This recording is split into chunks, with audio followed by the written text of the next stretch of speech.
السلام عليكم أصدقائي، كي دايرين؟ لاباس عليكم؟ وبمناسبة رمضان أصدقائي كنتمنى لكم فيما كاين شي مسلم في العالم كله، كنتمنى ليه رمضان مبارك سعيد بالصحة والعافية إن شاء الله وطول العمر. وأميمتون أصدقائي بغيت نشارك معكم واحد الخرجة اللي درت مع صحاباتي لواحد البارك اللي بحال الشكل ديال الغابة اللي سميتها لا بامبوزوري، فيها بزاف ديال لي بامبو والشجر الاخر، بزاف ديال الانواع ديال الشجر. الصراحه دوزنا فيه النهار مزيان، كنتمنى يعجبكم. المهم غادي نشارك معكم هذا الفيديو هذا، وكنتمنى ان شاء الله دوزوا وقت ممتع كما دوزت حتى انا. فوالا اصدقائي، حنا غادي نبداو لا فيزيت، غادي تكون اون فيزيت كيدي، غادي يكون معنا واحد لو غيد. ايوا المهم كنتمنى تعجبكم هاد لو جاردان هذا لي بومبو. الصراحه تيفكرني في لو جاردان ماجوغيل في مراكش، عنده منظر زوين، فهذا كتير فيه بزاف لي بومبو. فوالا غادي نبداو دابا مع لو غيد، يلاه فرجه ممتعه. De 30 à 60 cm par jour. Et le record dans le parc, c'est 108 cm en 24 heures. On est arrivé un matin, il n'y avait rien. Le lendemain, il y avait une pousse d'un mètre 08. Hein.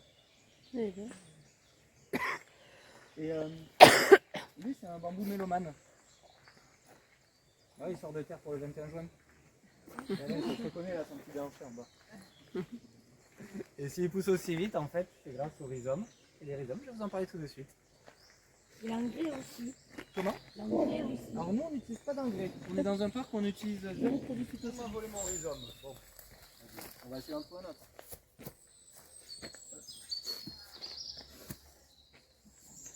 Et ben voilà, bon, ben c'est pas grave, on va le faire comme ça. Ici, là, vous avez un rhizome. En fait, le rhizome, voilà, vous en avez ici. Le rhizome, c'est la tige souterraine du bambou. On retrouve toujours les nœuds et les entre-nœuds. La différence cette fois, c'est que les entre-nœuds, au lieu d'être vides, cette fois ils sont pleins. En fait, ils sont pleins parce que ça, c'est le garde-manger du bambou. Pendant l'hiver, grâce à toutes ces petites... on les voit mieux. Grâce à toutes ces racines ici, il vient puiser de l'eau, il vient puiser des nutriments, il vient stocker là dans l'entre-nœud. À cette période, là, il est en train de nous préparer des bourgeons. Et ces bourgeons, au printemps, ils auront deux choix. Soit pousser vers le haut, et dans ce cas-là, ils nous font une nouvelle tige. Soit pousser à l'horizontale, et dans ce cas-là, ils nous font un nouveau rhizome. En fait, moi, j'ai l'habitude de comparer un peu le rhizome à l'internet du bambou. Parce qu'en fait, il faut savoir que de lui jusque là-bas, du premier au dernier, ils sont tous connectés, ouais. Et le rhizome, il leur permet de s'échanger des nutriments, de l'eau, de l'énergie et des informations. Est-ce qu'on peut identifier des individus ou pas par rapport au tige et tout ça? Là il y a combien de plantes en fait? C'est pas vraiment c'est uniquement un tissu complet, il n'y a pas d'individus? C'est un petit peu comme... Alors ça c'est un peu compliqué à répondre, Ah, bon. parce qu'en fait il y a plusieurs écoles. Un peu en fait, au moment où je parle de rhizome, on me dit des gros mots.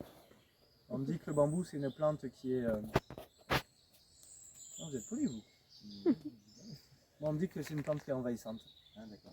Moi j'ai l'habitude de dire que les bambous en fait c'est comme des enfants, il faut leur donner un cadre. Oui. Avant de les mettre dans son jardin, on définit la zone qu'on veut pour ces bambous.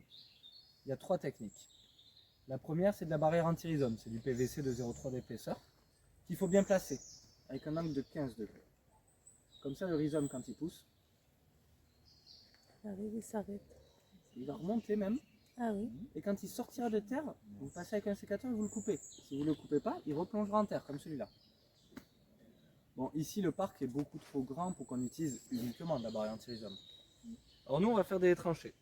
On creuse des tranchées de 60-70, 30-40 de large. Et une fois par an, on passe avec des sécateurs et on coupe tous les rhizomes qui sont en train de traverser. Les bambous vont bien rester dans l'espace qu'on a défini pour eux.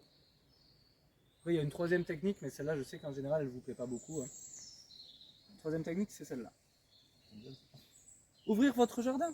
à des centaines de milliers de visiteurs chaque année Voilà, c'est ça. qui viennent travailler et vous ouvrir vos chemins.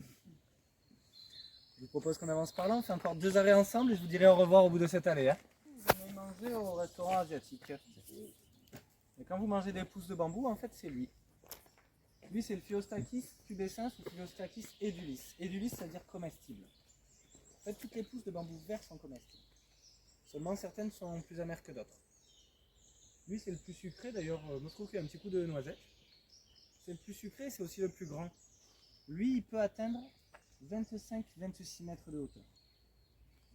Par contre, moi, quand je parle de pousses de bambou, je préfère toujours mettre en garde, hein, parce que le bambou, c'est toxique. Il y a une molécule proche du cyanure à l'intérieur.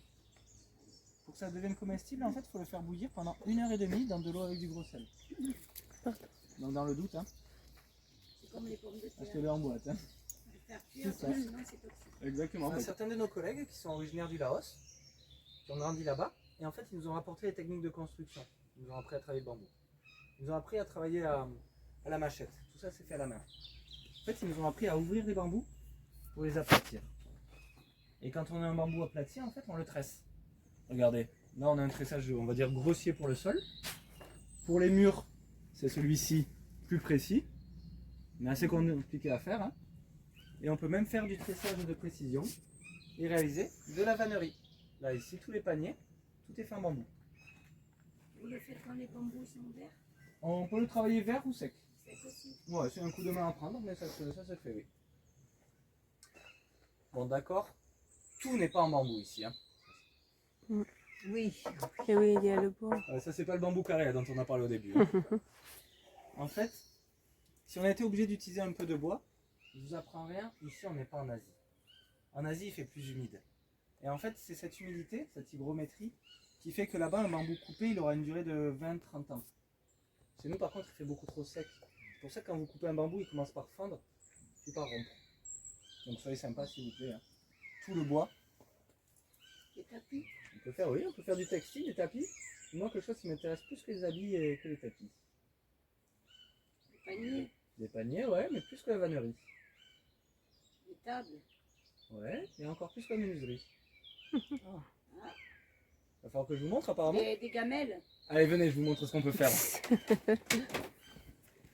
Celui-ci, cette fois, c'est le Phylloktachys sulfurea.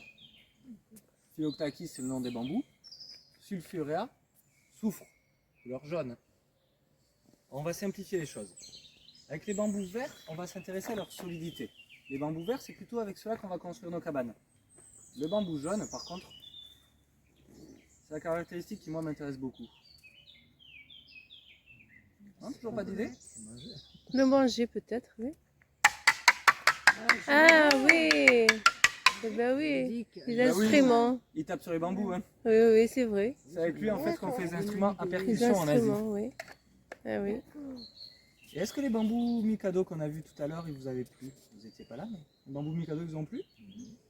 Eh bien, On peut regardez, les remplir retournez-vous. de perles pour faire des bruits avec. On peut faire, oui. Les remplir de perles et les boucher, les argents. Et lui, c'est l'inverse cette fois. La plupart du temps, hein, ce sont des plantes qui mesurent 15 mètres en général. On a un peu de mal à se rendre compte de ce que ça fait 15 mètres vu d'ici. Hein. C'est vrai. Moi, j'ai pas envie que vous attrapiez un torticolis. Hein. Regardez, je vous en ai déraciné un et je vous l'ai couché. Comme ça, vous pouvez vous rendre compte de ce que c'est qu'un petit brin d'herbe de 15 mètres de long. Hein. Oui, oui. On appréhende mieux les longueurs lorsqu'elles sont horizontales que verticales. Hein. Et en parlant de longueur, de hauteur, Oui. regardez cet arbre-là. Beau cet arbre. Magnifique. Lui, c'est le roi de la bambouserie. Mais moi, je vous propose qu'on aille voir ce que c'est. Lui, il est magnifique. 35 mètres de haut pour 7 mètres de circonférence. Ça, c'est un arbre qui peut vivre jusqu'à 1000 ans. Allez, petite question. Comment ça s'appelle, s'il vous plaît? Vous avez dit? Chêne pédonculé. Merci. Allez, petite question. À votre avis, il a quel âge cet arbre? 1000 ans. 2000? Allez, qui est mieux? Combien? 100 pour monsieur? 400. 300, 400? Bah, félicitations, monsieur, il est à vous. Par contre, le transport, il reste à votre charge. Hein. Il a combien? En fait, il a été planté par le créateur du parc en 1856. Donc ça lui fait 1800. Ben, ça fait... 160, 170, on va Ouais. dire à la louche. Hein. Ouais. Mais en fait, devant vous, vous avez le chêne pédonculé le plus imposant de France par rapport à son âge. Lui, c'est un arbre remarquable de France. Mm. Au début de la visite, j'ai dit que chez nous, la terre était magique. Mais je n'ai pas expliqué pourquoi. En fait, le gardon, il passait ici avant. Et là, sous vos pieds, vous avez 8 mètres de limon. Et en fait, c'est cette terre très riche qui fait que des arbres aussi jeunes, ils ont des dimensions Oui. aussi grandes. C'est vrai. Vraiment magique, la terre, même pour moi, pour mes plantes, je viens d'apprendre au boulot, la terre. Et en parlant de magie, on se retourne, on fait quelques mètres, je vous révèle le secret du bambou.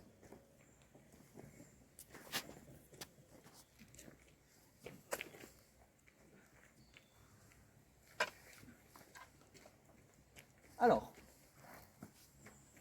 concentrez-vous bien, parce que je vous préviens, ça va être rapide. 1, 2, 3. Ah oui.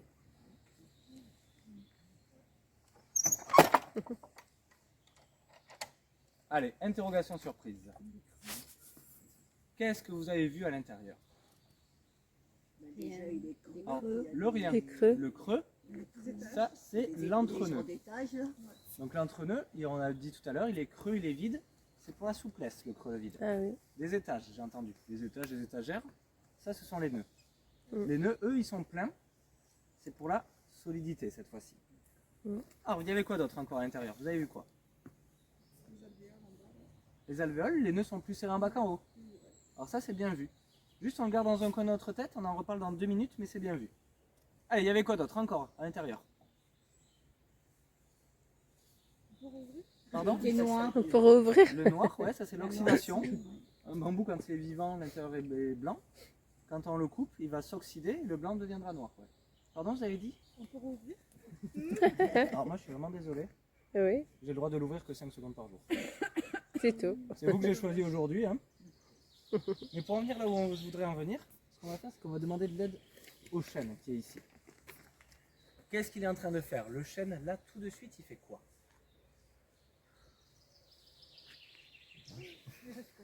Il respire, ouais, il fait de la photosynthèse. Et en fait, la photosynthèse, ça va permettre quoi?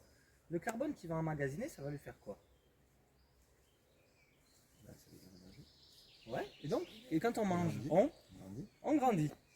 Et lui, il grandit dans quelle direction? En hauteur. Vers le haut. Et comme moi, ces dernières années, Oui. Élargi. il s'élargit, ouais, C'est parce là. que c'est un arbre. Ouais. Rappelez-vous, le bambou, c'est quoi? Le bambou, c'est de l'herbe, c'est une herbe. Et une herbe, ça fait quoi? Une herbe, ça. Ça monte vers le haut. Et par contre, qu'est-ce que ça ne fait pas? Ça ne grossit, ça ne grossit Ça ne pas. grossit pas. Ah Quand vous oui. voyez une pousse de bambou, votre gazon, c'est la même chose. Mm. Quand vous voyez une pousse de bambou, vous connaissez le diamètre définitif de la tige. Si la pousse sort de terre avec ce diamètre, elle le gardera toute sa vie. Ce qui est impressionnant, c'est quand on a des pousses qui sortent de terre avec ce diamètre-là directement. Et en fait, dans une jeune pousse de bambou, le nombre de nœuds définitifs est déjà présent. Il faut voir ça un petit peu comme des assiettes, bien rangées, bien empilées. Mm. Les entre-nœuds, ils sont compressés. Quand le printemps arrive, 18-20 degrés, la nature va se réveiller. Et en fait, c'est les entre-nœuds qui vont se déployer. Moi, je vois une antenne télescopique ou une canne à pêche. Étage après étage, de bas vers le haut, Ça donne leur âge, non? la tige pour grandir. Alors pour l'âge, il n'y a qu'au microscope. Il n'y a qu'en regardant ici au microscope qu'on peut le savoir. D'accord. Et tout à l'heure, vous aviez vu qu'en bas, les nœuds sont plus serrés en bas qu'en haut. Mm. Pourtant, vrai. lui, il avait déjà ses feuilles, donc il avait déjà sa taille définitive quand je l'ai déraciné. Si en bas, les nœuds sont plus serrés en bas qu'en haut, c'est parce que ça, c'est les fondations. Il a besoin d'un meilleur ancrage en bas, Mm.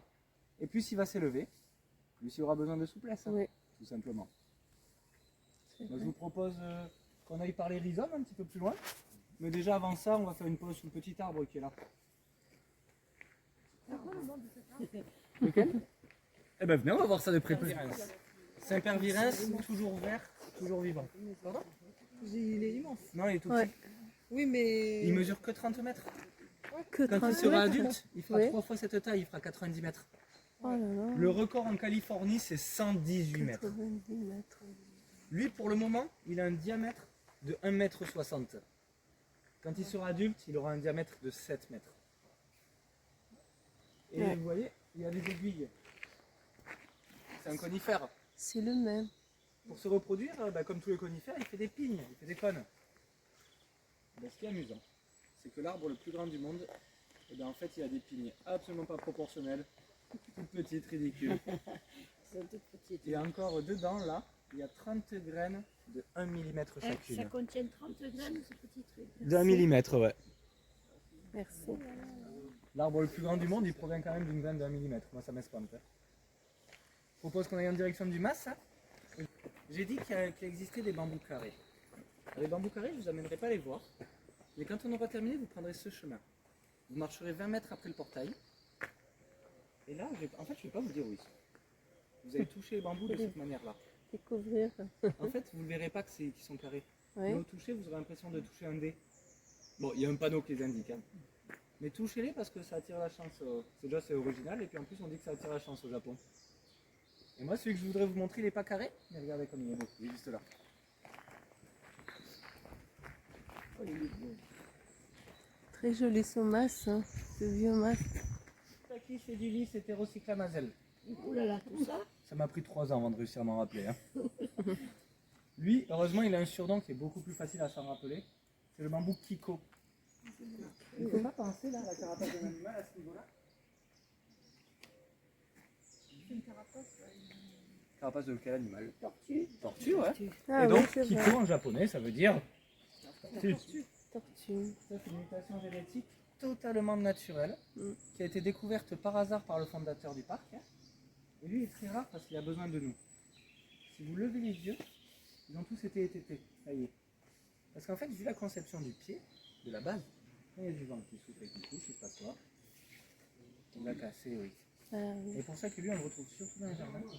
Et très peu à l'état naturel. Donc il est fragile. Il est assez fragile, ouais. C'est pour ça que celui-là, on est obligé de l'étêter et qu'on ne le retrouve pas beaucoup dans la nature. Je vous propose qu'on aille voir le bambou pour 160 palmiers de Chine. C'est rare de l'avoir presque pour nous. Oui, j'allais dire, il n'y a personne en plus, c'est cool. C'est magnifique. Ouais, moi j'adore C'est cette calé. routine. Et peut-être s'il y a des cinéphiles parmi vous. Ouais. Le salaire de la peur. Il était tourné en partie ici. La scène avec le camion rempli d'explosifs. L'Andalousie. C'est un vieux film. Ouais. Et moi, ce que je voudrais vous présenter, c'est celui qui est juste ici. Et au passage, vous connaissez peut-être un petit peu les épisodes Sévenol, les grosses pluies. Allez, je vous laisse observer par vous-même. Hein. Et le gardon, il est à 300 mètres là-bas. Bon, c'est comme ça, je ne me rappelle pas, mais 2002, je me rappelle pas. Et lui, il est heureux. Regardez, vous fait un petit sourire. Les deux yeux, le nez, le petit sourire en coin là. Mhm. Il est heureux déjà parce que vous lui rendez visite, mais il est heureux parce qu'il y a beaucoup d'espace autour de lui. Oui, Là, c'est je viens de vrai. vous montrer un rhizome de bambou traçant. Il existe aussi des bambous à rhizome peu traçant. Vous voyez celui avec les dreadlocks là-bas? Ça, c'est un fargésia. Le fargésia, lui, au lieu d'avoir un rhizome comme celui qu'on vient de voir, en longueur, son rhizome, à lui, il a plutôt une forme de boule, une forme de sphère. Et cette boule, cette sphère, elle grossit que de 1 cm par an. Le tout petit, là, il a 4 ans. Le grand qui est derrière, il va avoir 20 ans. D'accord. Alors bon, quand il y en a qui me disent que les bambous sont envahissants, hein, moi je réponds qu'en vérité, la seule chose qui est envahissante, c'est la rumeur. Ah oui, c'est Moi, vrai. je vous dis au revoir sur ce magnolia et je vous indique les chemins pour continuer votre balade.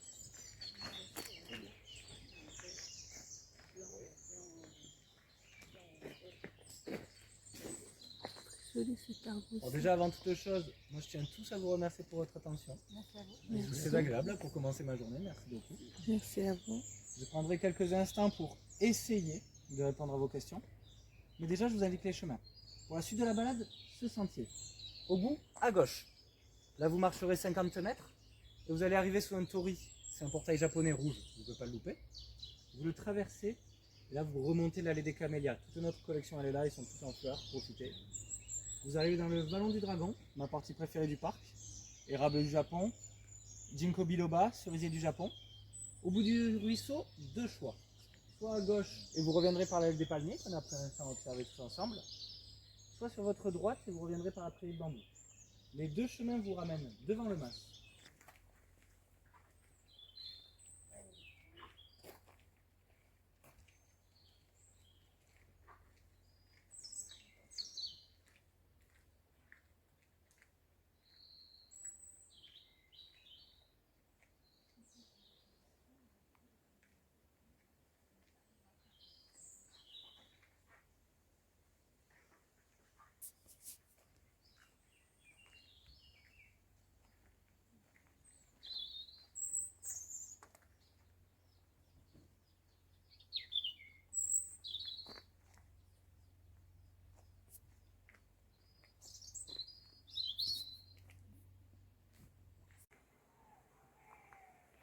Aïe. Ça y est.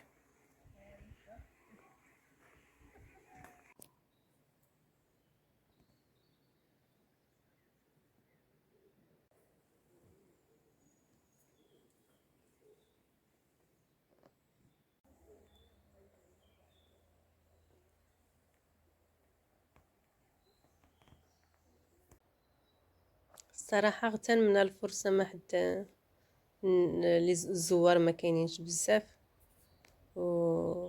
ودرنا وشفنا كلشي دوك المناظر داكشي ديال لي جو ديال الدراري الصغار لعبنا حتى حنايا بحال شي دراري صغار نيت صراحة دوزنا وقت زوين.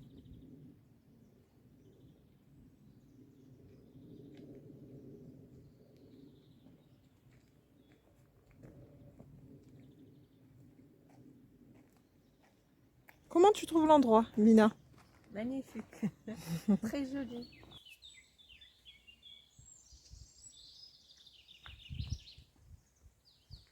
وسورتو انا بعدا تنهضر على راسي شخصيا فاش تلقى راسي في الطبيعه تنحس براسي فريمون في واحد العالم اخر في قمه السعاده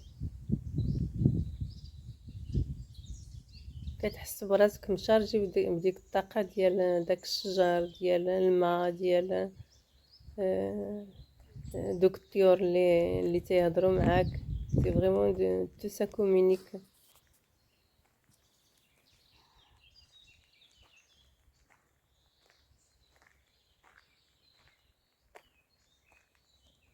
من أصدقائي تكونوا دوزتوا وقت ممتع كما دوزتو حتى أنا معايا في هذا الفيديو هذا اللي شاركت معكم وبصحة فطوركم أصدقائي وتهلاو ليا في راسكم يا بيانتو إن شاء الله. السلام عليكم.